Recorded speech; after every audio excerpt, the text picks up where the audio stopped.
ಹಾಂ, ಹೇಳಿ ಅಂಕಲ್. ನಾನು ರಮ್ಯಾ ಮಾತಾಡ್ತಿದ್ದೀನಿ. ಮತ್ತೆ ಎಲ್ಲ ಆರಾಮಿದ್ದೀರಾ? ಆಂಟಿ ಸುಧಾರಿಸ್ಕೊಂಡಾರ? ಹೇಗಿದ್ದೀರಿ ಎಲ್ಲ? ನಾನು ಫೋನ್ ಮಾಡಬೇಕು ಅಂದ್ಕೊಂಡೆ, ಹಾಗೇ ಇರಲ್ಲ. ಆರಾಮಿದ್ದೀರಾ ಅಂಕಲ್?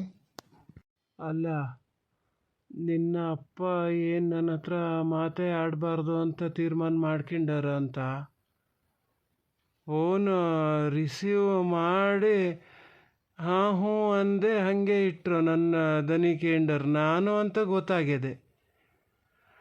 ಹೋಗಲಿ ಬಿಡು, ಏನೋ ತಪ್ಪು ಮಾಡೀನಿ ನಾನು, ಇಲ್ಲ ಅಂತ ಏನು ಹೇಳಲ್ಲ. ನನ್ನ ದುಃಖದಲ್ಲಿ ಏನೋ ಒಂದು ಪರಾಮರ್ಶೆಯಾಗಿ ಒಂದು ಮಾತು ಹೆಚ್ಚೆ ಆಡಿರ್ಬೋದು.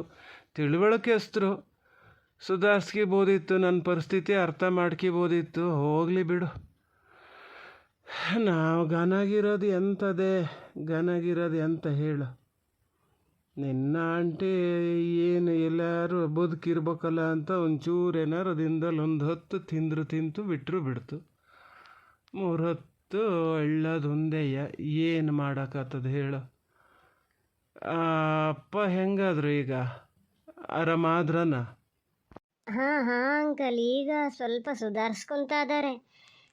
ಏನೂ ತಪ್ಪಿಲ್ಲದೆ ಸುಮ್ಮನೆ ನಾನು ಮಾತು ಕೇಳಬೇಕಾತಲ್ಲ ಅಂತ ಅದೇ ಬೇಜಾರು ಅವರಿಗೆ. ಈಗ ಮೊನ್ನೆ ಎಲ್ಲ ಏನು ಅಂತ ಕರೆಕ್ಟಾಗಿ ಗೊತ್ತಾತ ಎಲ್ಲರಿಗೂ. ಅವಾಗೆಲ್ಲ ಹೇಳ್ದವರೆಲ್ಲ ಈಗ ಅದೇ ಫೋನ್ ಮಾಡಿಕೊಂಡು ನಮಗೆ ಗೊತ್ತೇ ಆಗಿರಲ್ಲ, ನಾವು ಏನೋ ತಪ್ಪು ತಿಳ್ಕೊಂಬಿಟ್ಟಿದ್ದು ಅಂತ ಅದೇ ಹೇಳೋದು. ಹೇಳ್ತಾರೆ, ಆದರೆ ಮನಸ್ಸಿಗೆ ಅದು ಬೇಜಾರು ಎಲ್ಲಿ ಹೋಗುತ್ತೆ ಹೇಳಿ ಅಷ್ಟು ಬೇಗ. ಸುಧಾರಿಸ್ಕೊತಾ ಇದ್ದಾರೆ. ಹೌದಪ್ಪ, ಹೌದು. ನಾನು ಇಷ್ಟು ಹತ್ರದಲ್ಲಿ ಗೊತ್ತಿದ್ದವನೇ ಹಿಂಗೆ ಮಾತಾಡೀನಿ. ಇನ್ನು 3ನೇರು ಹೆಂಗೆ ಹೇಳ್ಯಾರು, ಹೆಂಗೆ ಬಿಟ್ಟಾರ. ಅದು ಆತಲ್ಲ, ನಾನೀಗ ಕೇಳೋಣ ಅಂತ ಎಂಥದೋ ಒಂದು ಫೋನ್ ಮಾಡಿದೆ ಮರತಿ. ಬರ್ಬೇಕಾರೆ ಮುಂಚೆ ನಿಮ್ಮ ಹತ್ರ ಒಂದು ಸಲ ಕೇಳೋಣ ಅಂತ ಅದೇ ಫೋನ್ ಮಾಡಿದೆ. ನಾಳೆ ಅಲ್ಲಿ ಬರೋಣ ಅಂತ ಮಾಡಿದೆ. ನಿಮ್ಮ ಮನೆಗೆ ಬಂದೆ, ಅಲ್ಲಿಗೆ ಹೋಗೋಣ ಅಂತ ಅಂದ್ಕೊಂಡೀನಿ. ನಿನ್ನ ಅಪ್ಪಂಚು ಜೊತೆಗೆ ಬಂದಿದ್ರೆ ಆತಿತ್ತು. ಎಲ್ಲಿಗೆ ಅಂಕಲ್? ವಸ್ತಿ ಏನಾದರೂ ಬಿಡ್ತಿದ್ದೀರಾ? ಅದಕ್ಕಿಲ್ಲ, ಅಪ್ಪ ಬರಲ್ಲ ಬಿಡಿ. ನೀವು ಬೇರೆ ಯಾರನ್ನಾದರೂ ಕರ್ಕೊಂಡು ಹೋಗಿ. ಅದು ಅಸ್ಥಿ ಬಿಡೋಕ್ಕೆ ಹೋಗೋರು ನೇರ ಅಲ್ಲಿಗೆ ಹೋಗ್ಬೇಕಾ ಅಂತ? ಒಬ್ಬರು ಮನೆಗೆ ಹೋಗಬಾರ್ದೇನೋ. ಕೇಳ್ಕೊಳ್ಳಿ ಅಂಕಲ್ ಸರಿಯಾಗಿ. ಮತ್ತು ನಮ್ಮ ಮನೆಗೆ ಬರ್ತೀನಿ ಅಂದಿದ್ದಕ್ಕೆ ಹೀಗೆ ಹೇಳ್ತೀನಿ ಅಂತ ತಿಳ್ಕೊಂಬೇಡಿ. ಹಾಗಿಂದನೇ ಹೋಗೋದು ಒಳ್ಳೆಯದು ಅಂತ ಕಾಣ್ತದೆ. ನಮ್ಮಪ್ಪ ಬರಲ್ಲ ಅಂಕಲ್. ರಮ್ಯ, ಒಂದು ಕೆಲಸ ಮಾಡು, ಅಲ್ಲೊಂಚು ತೋಟಕ್ಕೆ ಹೋಗ್ಬೇಕು ನಾವೀಗ. ನಾಳೆ ಚೇಣಿಯರು ಬರ್ತಾ ಇದ್ದಾರೆ. ಕೊನೆ ಎಷ್ಟೆಷ್ಟು ಅದಾವೆ ಏನು ಎತ್ತ ನೋಡ್ಕೋಬೇಕು. ಫೋನ್ ಇಡು, ಟೈಮ್ ಇಲ್ಲ ಅಂತ ಹೇಳು. ಅಲ್ಲ ವಸ್ತಿ ಎಲ್ಲ ನಾವು ಬಿಡೋಕ್ಕೆ ಎಲ್ಲಿ? ಅವನೇ ಎಲ್ಲ ಕೆಲಸ ಪೂರೈಸಿದ್ನಲೆ. ನಾವು ಇದು ಒಂದು ಕೊಳ್ಳಿ ಹಾಕಿದ್ವು ಬಿಟ್ಟು ಅದು ಸಮಾಗ್ಯಾನಿಲ್ಲ. ಹಾಗೆ ಮನೆ ಕಡೆ ಬಂದಿದ್ದು ಅದೇ ಅಂತ ಅಲ್ಲ. ಇದು ನಿನ್ನ ತಂಗಿ ಮದುವೆ ಅಂತ ಹಾರಿಸ್ಕೊಂಡೆ ಹೋದ್ನಲ್ಲ. ಹೋಗೋಷ್ಟೊತ್ತಿಗೆ ಸುಮಾರೆಲ್ಲ ಬೆಳ್ಳಿ ಬಂಗಾರ ಮಾಡಿಸಿಟ್ಟಿದ್ವಿ ನಾವು. ಅಷ್ಟು ತಗೊಂಡೇ ಹೋಗಿತ್ತು. ಒಂದು ವಸ್ತು ಏನು ಮನೇಲಿ ಇಟ್ಟು ಹೋಗ್ಲ, ಅದಕ್ಕೆ ಅಂತ ಮಾಡಿಸ್ದವನ್ನ. ಈಗ ಎಲ್ಲಿರ್ತದೆ? ಇದ್ರೆ ಈಗ ಅದ್ರ ಮನೆಯಲ್ಲೇ ಇರಬೇಕು. ಎಂತಕ್ಕೆ ಅವನು ಕಂಡರ್ ಪಾಲ್ ಮಾಡ್ಬೇಕು ನೋಡೋಣ ಹೇಳು. ಹೋಗಿ ಈಗೇನು ಅವನು ಇಲ್ಲ ಅಂದಮೇಲೆ ಈಗ ನನ್ನ ಮಗಳ ಮನೆ ಅದು, ಅವೇನು ಹೇಳೋದು? ಬೀಗ ಒಡೆಯೋದಾದ್ರೂ ಒಡೆಯೋದೆಯ ಒಡೆದು ನನ್ನ ಮಗಳು ಹತಾರು ಏನದವೆ ಎಲ್ಲ ತಗೊಬರೋಣ ಅಂತ ತೀರ್ಮಾನ ಮಾಡಿದೆ ನಾನು. ಅದಕ್ಕೆ ಈಗ ನನಗೆ ಅದು ಮನೆ ಎಲ್ಲಿ ಅಂತಲೂ ಸುಸೂತ್ರ ಗೊತ್ತಿಲ್ಲ. ಚೂರು ನಿನ್ನ ಅಪ್ಪ ಜೊತೆಗೆ ಬಂದಿದ್ರೆ ಆತಿತ್ತನೋ ಅಂತ ಅದಕ್ಕೆ ಕೇಂಡೆ. ಈಗ ಮನೆಯಲ್ಲಿ ಆಂಟಿ ಹಂಗೆ ಹೇಳ್ತದೆ, ಏನಷ್ಟು ಗೋಳಾಟ ಮಾಡಿಸಿಟ್ಟಿದ್ದು ನಾವು ಈಗ ಯಾರದ್ದೋ ಪಾಲು ಮಾಡ್ಬೇಕಲ್ಲ, ಎಂತಕ್ಕೆ ಬಿಡಬೇಕು ಅಂತದೆ. ನನಗೂ ಹಾಗೆ ಅನ್ನಿಸ್ತದೆ. ನನಗೆ ಅದ್ರ ಬಗ್ಗೆ ಅಷ್ಟು ಗೊತ್ತಿಲ್ಲ. ನಾ ಕೇಳ್ತೀನಿ, ಅಪ್ಪನ ಹತ್ರ ಕೇಳ್ತೀನಿ ತಾಳೆ. ಅಪ್ಪ, ಅಂಕಲ್ ಹೇಳ್ತಾ ಇದ್ದಾರೆ ಸ್ವೀಟಿದು ವಸ್ತುಗಳು ಬಂಗಾರ ಎಲ್ಲ ಅವಳ ಮನೇಲಿ ಇದಾವಲ್ಲ, ಅದನ್ನು ತಗೊಂಡು ಹೋಗ್ತಾರಂತವ್ರು. ಅಲ್ಲೇ ಇರ್ಬೋದು, ಇನ್ನೆಲ್ಲೇ ಇರ್ತದೆ, ತಗೊಂಡು ಹೋಗ್ತೀವಿ. ಒಂಚೂರು ನಿಮ್ಮ ಅಪ್ಪ ಜೊತೆಗೆ ಬರ್ತಾರನೋ ಕೇಳ್ತಾ ಇದ್ದಾರೆ. ಏನು ಹೇಳಿ? ರಮ್ಯಾ, ಯಾರೋ ಏನೋ ಹೇಳ್ತಾರೆ ಅಂತ ಹೇಳಿ ನೀನು ಹಾಗೆ ಮಾತಾಡ್ತೀಯಲ್ಲ.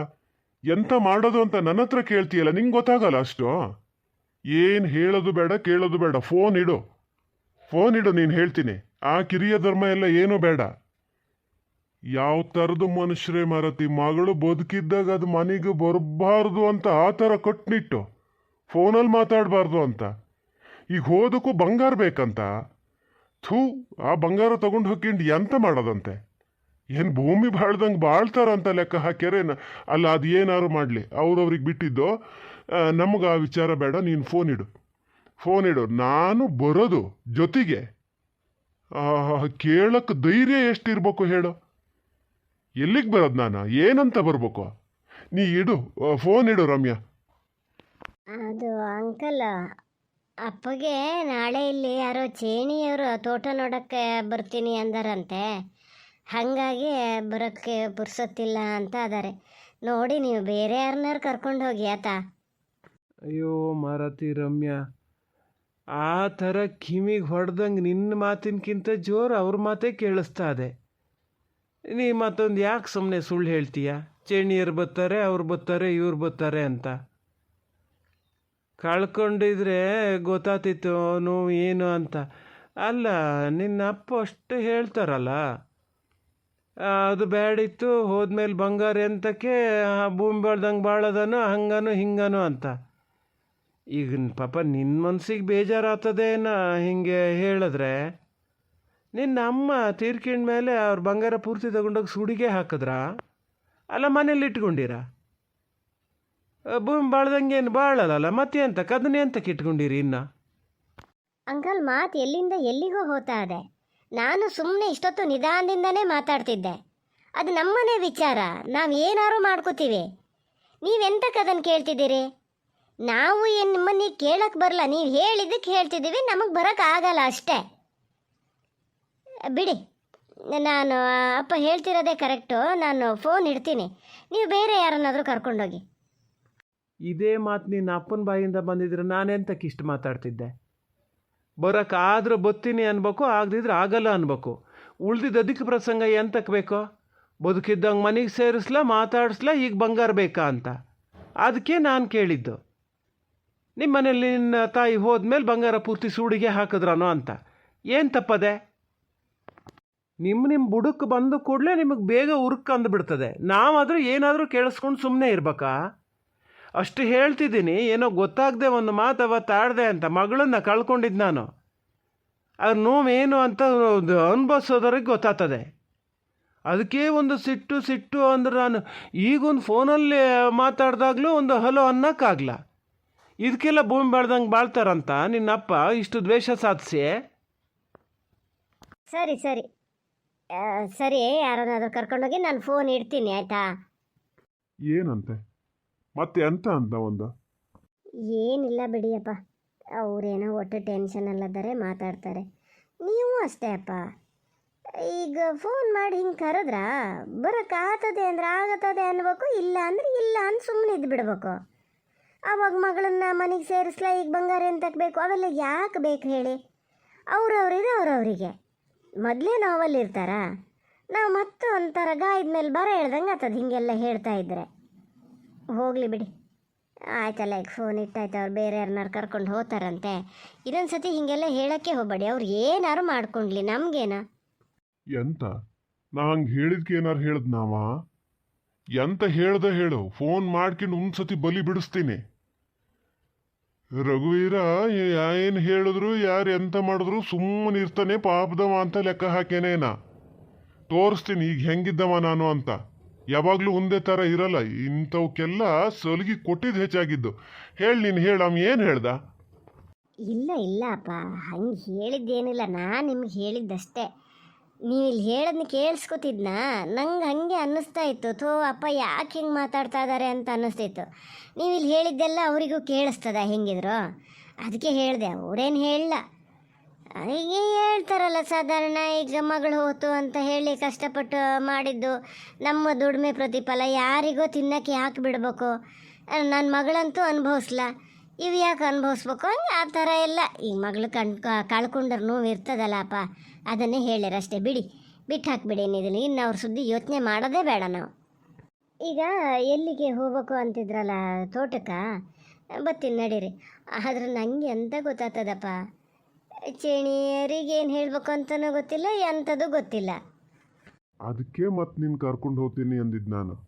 ಸ್ವಲ್ಪ ನನ್ನ ಜೊತೆಗೆ ಬಂದು ಎಲ್ಲ ವಿಚಾರ ತಿಳ್ಕೊತಾ ಇರು. ಅಲ್ಲಿ ಹೋಗಿ ತೋಟ ಗದ್ದೆಲಿ ಕೆಲಸ ಮಾಡದೇ ಇದ್ರು ಕೆಲಸ ಮಾಡಿಸೋ ಮೈಯತ್ತಾರು ಇರ್ಬೇಕಲ್ಲ. ಎಷ್ಟು ಜಾಗಕ್ಕೆ ಎಷ್ಟು ಆಳು ಬೇಕಾಗ್ತದೆ, ಯಾವ ದಿನದಲ್ಲಿ ಯಾವ ಕೆಲಸ ಮಾಡಿಸ್ಬೇಕು, ಅವೆಲ್ಲ ತಿಳ್ಕೊಂಡಿರ್ಬೇಕು. ನೀ ಹೆಂಗೂ ಡಿಸೈಡ್ ಮಾಡಿಯಾ ಇಲ್ಲೇ ಇರೋದು ಅಂತ. ಇನ್ನು ತೋಟ ಗದ್ದೆ ಬಗ್ಗೆನೂ ಎಲ್ಲ ಒಂದು ಸ್ವಲ್ಪ ತಿಳ್ಕ, ಅದಕ್ಕೆ ಹೋಗೋಣ ಅಂತ ಹೇಳಿದೆ. ಸರಿ ಹೋಗೋಣಪ್ಪ, ಬರ್ತೀನಿ. ಇವಳನ್ನೇನು ಮಾಡೋದೀಗ, ಪುಟ್ಟಿನೇನು ಮಾಡೋದ? ಕರ್ಕೊಂಡೇ ಹೋಗನೆ, ಈಗೇನು ಕತ್ಲೇನು ಆಗ್ಲ, ಜೊತೆ ಕರ್ಕೊಂಡು ಹೋಗೋಣ, ಏನು ತೊಂದರೆ ಇಲ್ಲ. ಇನ್ಮೇಲೆಲ್ಲ ತೋಟ ಗಿಟಕ್ಕೆಲ್ಲ ಕರ್ಕೊಂಡು ಹೋಗ್ಬೋದು. ನೀ ಅದಕ್ಕೆ ಯಾಕೆ ಅಷ್ಟು ಇದು ಮಾಡ್ತೀಯ? ಈಗ ಭಾಳ ಕತ್ಲೆ ಹೊತ್ತಲ್ಲಿ ಬೆಳಗ್ಗಿನ ಜಾವದ ಹೊತ್ತಲ್ಲಾದರೂ ಸೊಳ್ಳೆ ಗಿಳ್ಳೆ ಇರ್ತವೆ ಅಂತ. ಈಗ ಏನಾಗೋದು ಇಲ್ಲ, ಸೊಳ್ಳೆ ಇರಲ್ಲ ಈ ಟೈಮಲ್ಲಿ. ಅದು ಎಷ್ಟೊತ್ತು ನಿಲ್ತೀವಲ್ಲಿ ಬೇಕಾತಲ್ಲ. ನೀವು ದಂಡಲ್ಲೇ ಇರಿ, ನಾನು ಒಳಗೆ ಹೋಗಿ ಕೊನೆ ಹೆಂಗದವೆ ಅಂತ ಒಂಚೂರು ಇದು ಮಾಡ್ತೀನಿ. ಸರಿ ಹಂಗಾರೆ ಅವಳಿಗೆ ಒಂದು ಸ್ವೆಟರ್ ಎಲ್ಲ ಹಾಕ್ಕೊಂಡೇ ಕರ್ಕೊಬತ್ತೀನಿ, ಎಂತಾರಾಗಲಿ, ಗಾಳೀಲಿ ಹೋಗೋದಲ್ಲ. ಸದ್ಯ ಅಪ್ಪ ಕೇಳಿಸ್ಕೊಂಡ್ಲ ಅಂಕಲ್ ಹೇಳಿದ ಮಾತು. ಇಲ್ಲಿ ದೊಡ್ಡ ಜಗಳನೇ ಆಗಿ ಹೋತಿತ್ತೇನು. ಆ ಅಂಕಲ್ಲು ಅಷ್ಟೇ, ಎಷ್ಟು ಅಧಿಕ ಪ್ರಸಂಗ ಮಾಡ್ತಾರಪ್ಪ.